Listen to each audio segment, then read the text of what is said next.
gente não vai ser hipócrita dizer que a escola nenhuma está precisando, que todas as escolas estão precisando. Umas, claro, com a diferença das outras, cada uma com a sua especificidade, né?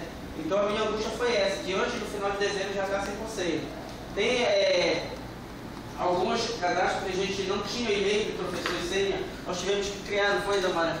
Eu, Henrique, Toninho, a equipe toda. Então a gente teve que jogar aleatoriamente. Teve alguns que a gente jogou até o e-mail da Idamara, outros o meu, mas o certo é que a nossa urgência era cadastrar vocês para não estar zerado, né? Para dizer, para falar com o MEC, olha, o município de Marapani não está assim tão ao léu, né? Nós queremos fazer parte dos programas sim, com certeza, o nosso intuito é esse.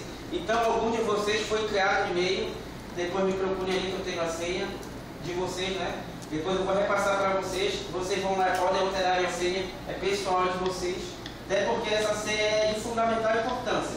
E-mail, CPF, alguns a gente não conseguiu cadastrar porque não tinha CPF do diretor de escola ou do representante possível, né? Agora nós conseguimos, digamos que a maioria, só o que me incomoda é que veio a gente cadastrando senha no e-mail, dizendo o nome do diretor, ainda está em 3%. Por quê?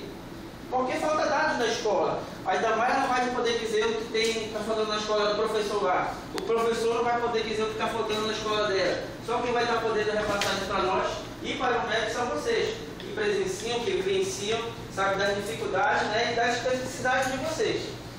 Aí a minha avança com isso é da gente vir aqui para um laboratório. Eu pensava que estava funcionando todas as máquinas, mas não está, né? Mas o pouco que está vai estar podendo ajudar muita gente, até porque editar esse 0% ou 3%, especificamente pela parte da informática, da internet, né?